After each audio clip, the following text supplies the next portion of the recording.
안녕하세요. 말씀을 품고 말씀을 살아내는 바이블 1189 167번째 날, 오늘은 신명기 8장입니다. 우리는 모세의 유언과도 같은 두 번째 설교를 함께 나누고 있는데요.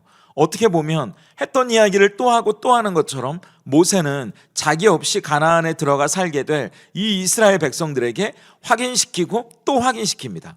오늘 8장에서도 중요하게 반복되는 이야기는 잊지 말라는 거예요. 기억하라는 겁니다.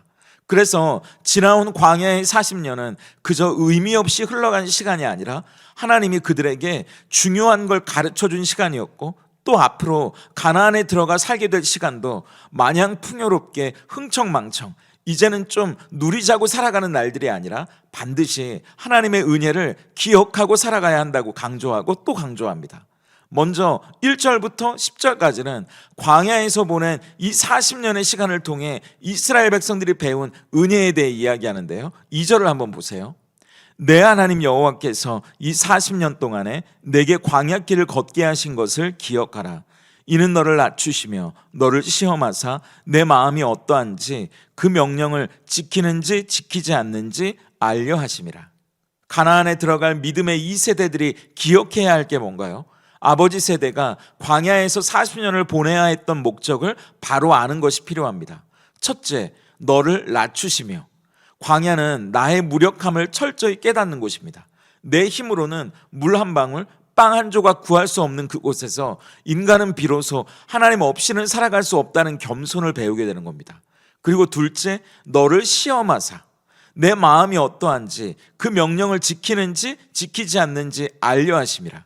이건 하나님이 모르셔서 시험했다는 이야기가 아니라 이스라엘 스스로 그들의 마음 중심에 무엇이 있는지를 보게 하시기 위해서였다는 거죠.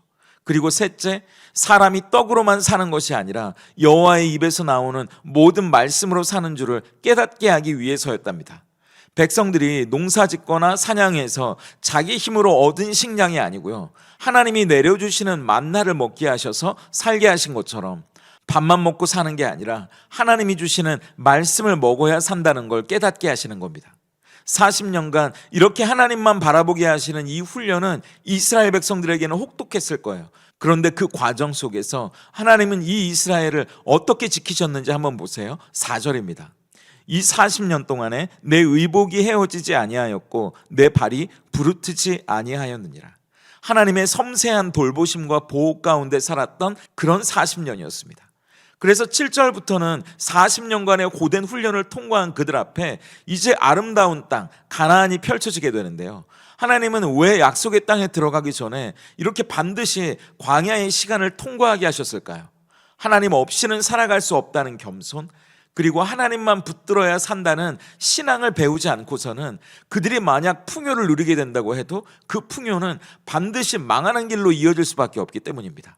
그러니까 광야 40년의 훈련은 제대로 하나님이 주시는 축복을 담기 위한 그릇을 만드는 과정이었다는 거예요.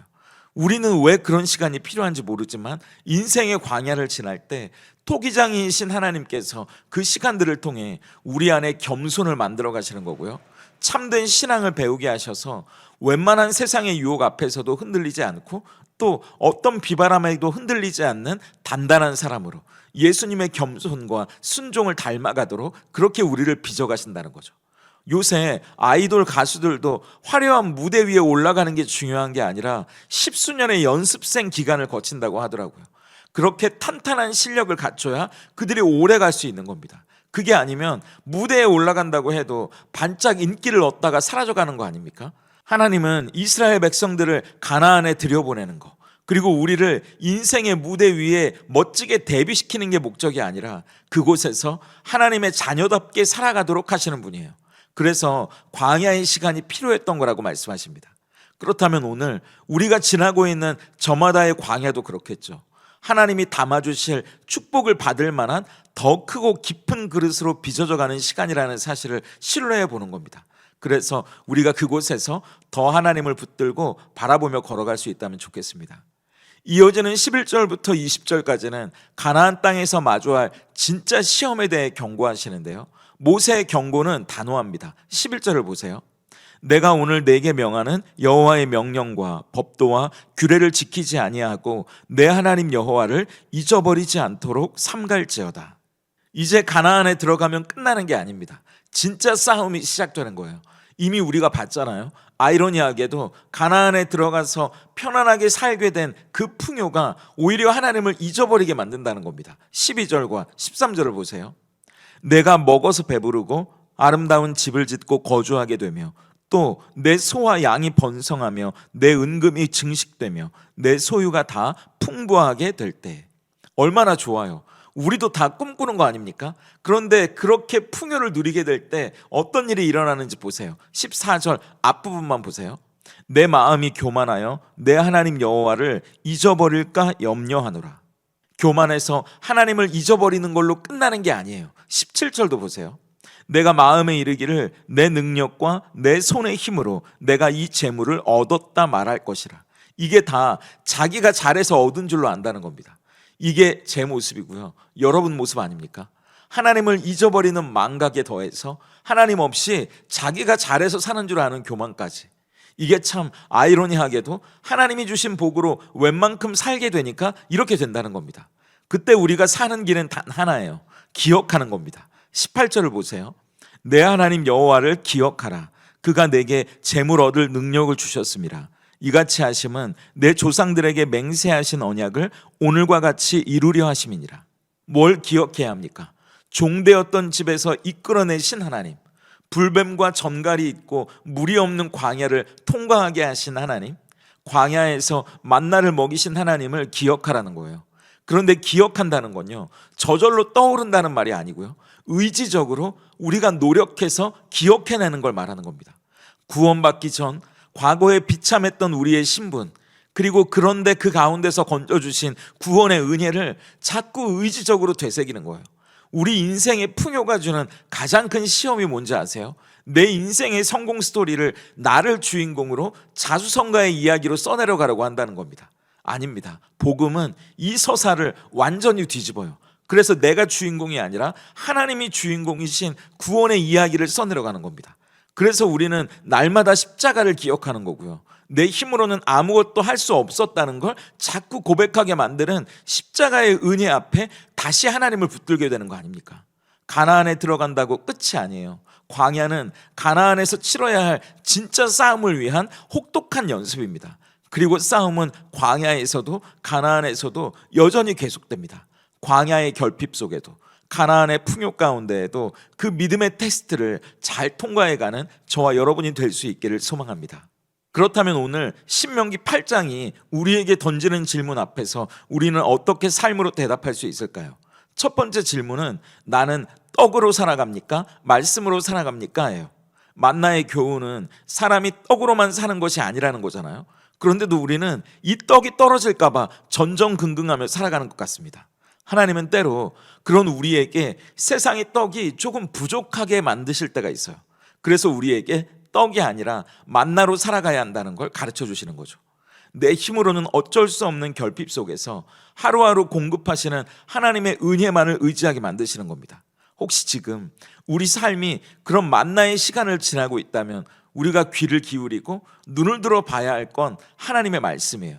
하나님의 말씀을 통해 우리가 붙잡아야 할 약속이 뭔지, 그리고 우리가 놓치고 있는 게 뭔지, 이미 우리에게 주신 은혜가 얼마나 큰지 우리가 걸어가야 할 길을 알려주시고 두려워할 필요가 없다는 걸 깨닫게 되는 겁니다.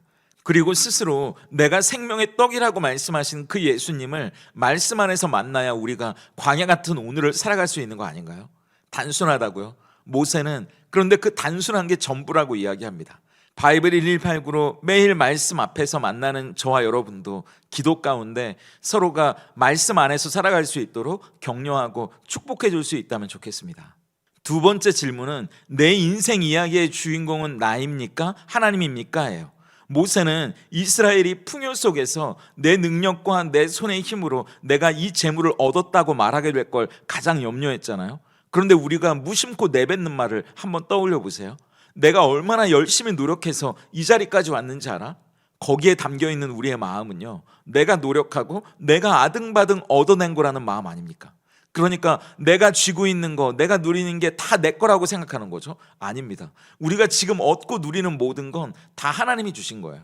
그래서 제 것도 여러분 것도 아닙니다. 우리의 이야기에서 나라는 주어가 많아지고 내가 가진 걸 나누지 못할수록 우리는 교만에 가까워져 가는 거고요. 하나님께서라는 주어가 많아지고 우리가 내려놓고 나누는 게 쉬워질수록 우리는 은혜 안에 거하고 있는 겁니다. 오늘 우리 인생 이야기의 모든 영광을 하나님께 돌려드릴 수 있다면 좋겠고요. 고백뿐만 아니라 그렇게 나누고 내려놓고 섬기는 데까지 나아갈 수 있는 진짜 은혜의 간증이 우리의 삶으로 드러날 수 있기를 소망합니다. 함께 기도하겠습니다. 우리가 광야의 결핍을 살아갈 때도 가나안의 풍요를 살아갈 때도 우리를 주관하시는 분이 하나님이심을 신뢰합니다. 결핍의 자리에서는 원망하고 불평하며 풍요의 자리에 서면 교만하고 우쭐대는 어리석은 자가 되지 않길 소망합니다.